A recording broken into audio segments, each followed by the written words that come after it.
could the world of the Hunger Games really happen? I mean, I know we're on Independence Day, but do you think, is this possible in our future, somewhere along the line, that a dystopian world like this could manifest? That's the question. So, don't everyone jump in at once. Let's shift. I'm just kidding. I mean, I think it's very difficult Savanna, to say because. Oh, did you just say my name? I did, but you answered. So.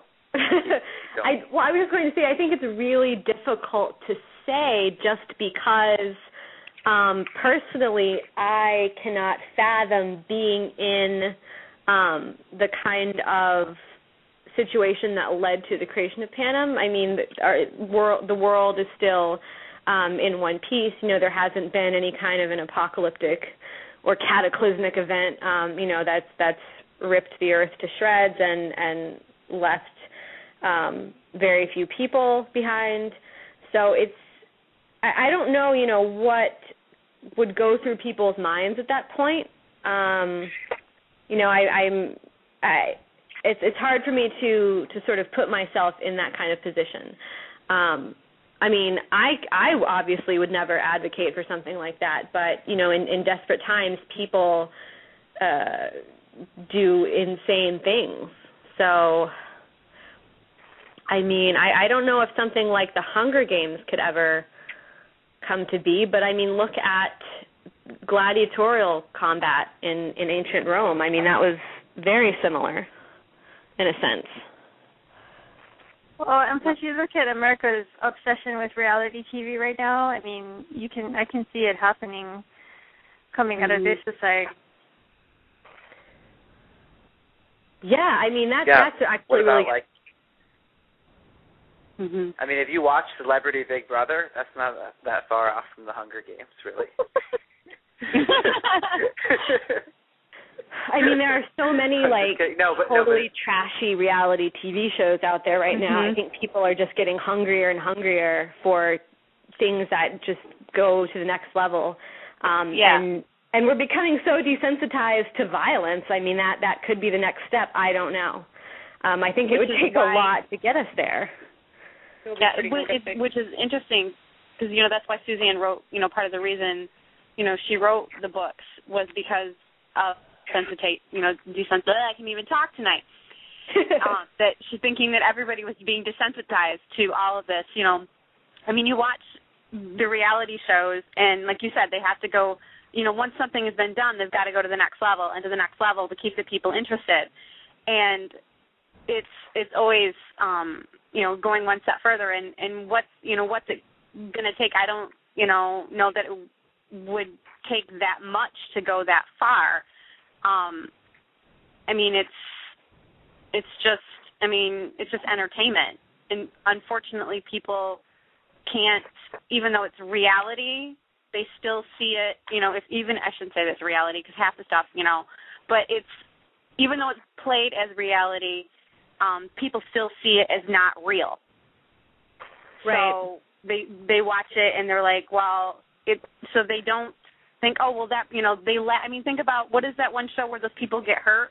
I don't know what that is. They do all those crazy stunts and they get hurt and everybody, Wipeout, yeah.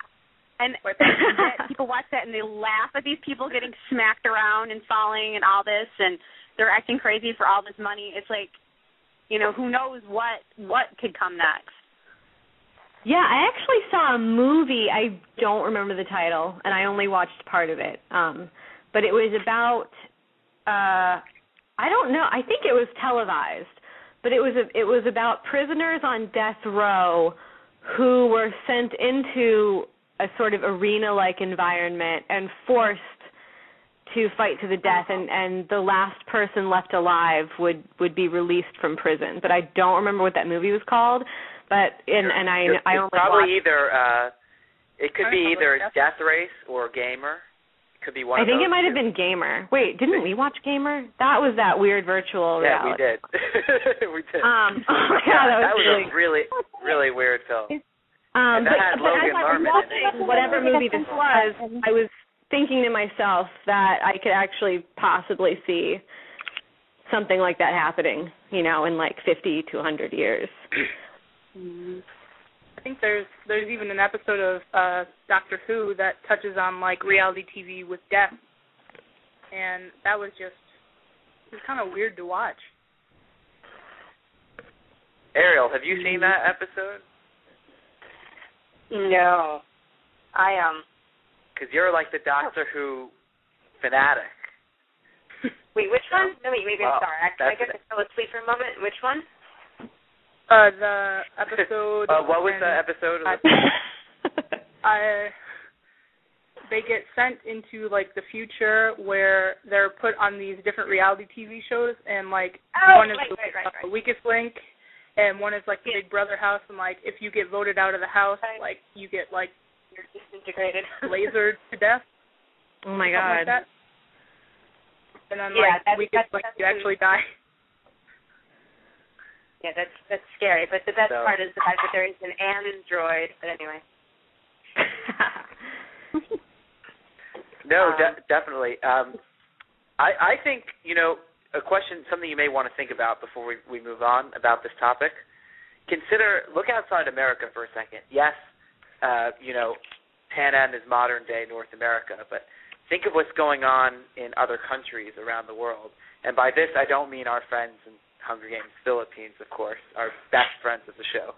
But in other countries, Darfur, you have like terrible violence and that things that we don't even know about in certain third world countries, and sometimes not even third world countries, human rights violations galore, where something like this definitely could happen. I mean, we're only, let's face it, it's 2011. We are only 66 years removed from the end of World War II, which had some of the most horrific atrocities that you could possibly. It's very easy to imagine Hitler and his cronies coming up with something like this if it had occurred to them. So I think, it's very possible. Let's just hope maybe that we've moved on as a world and we're collectively better than we were in the dark days of the World War. That's my dear hope.